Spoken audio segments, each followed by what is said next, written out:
ఒక్కసారి ఈ చిన్న క్లిప్ చూడండి, ఏమంటాడు సార్ సరదా వినండి. ఇప్పుడు నేను ఉన్నా బ్రో, నేను బెట్టింగ్ యాప్స్ ప్రమోట్ చేస్తాను. సో నేను 5 విన్స్ చెప్తాను, అందులో కనీసం 3 విన్స్ ఉంటాయి అనమాట.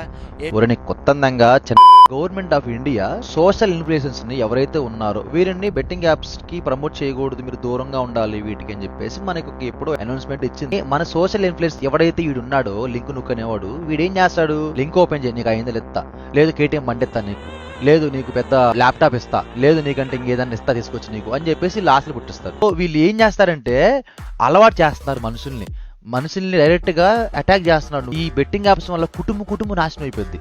మీకు అర్థమవుతుందా? సో అందుకని ఈ బెట్టింగ్ యాప్స్ ని ఆపాలని నేను అనుకున్నాను. మనకి యూట్యూబ్ లో ఫ్రీ ఫైర్ గేమింగ్ ఆడుతూ 2,70,000 సబ్స్క్రైబర్లు ఉన్నటువంటి వ్యక్తి సాహు వైట్ ఏం చేస్తున్నాడు మనోడు, డైరెక్ట్ గా లైవ్ పెట్టే దానికోసం. ఒక్కసారి ఈ చిన్న క్లిప్ చూడండి, ఏమంటాడు సార్ సరదా వినండి. ఇప్పుడు నేను ఉన్నా బ్రో, నేను బెట్టింగ్ యాప్స్ ప్రమోట్ చేస్తాను అనమాట. టెలిగ్రామ్ క్రియేట్ చేసి, సో నేను 5 విన్స్ చెప్తాను, అందులో కనీసం 3 విన్స్ ఉంటాయి అనమాట. 8 లెవెల్ ఫండ్స్ వాడితే మీకు ఖచ్చితంగా ప్రాఫిట్లో వస్తాయి. ఊరిని కొత్తందంగా చిన్నపిల్లల జీవితాలు రా, ఆడుకోమాకురా, ఇప్పుడిప్పుడే వాళ్ళు పైకి వస్తున్నారు రా, ఆడుకోమాకురా పాపం వాళ్ళతో. సబ్స్క్రైబర్స్ నీకు దేవుళ్ళు సమాధానం, నీకు ఆడుకోమాకురా, నా రిక్వెస్ట్ రా, ఇది బెట్టింగ్ యాప్స్ ప్రమోట్ చేయమాకురా. ఈ టీమ్ కోడ్ కావాలంటే లైవ్ పెట్టి మరీ చేయమాకురా బెట్టింగ్ యాప్లు. నీ టెలిగ్రామ్ యాప్ చూసారు రోతరా, నీ టెలిగ్రామ్ యాప్ పొజ్జ టెలిగ్రామ్ రా, ఆపురా బాబు.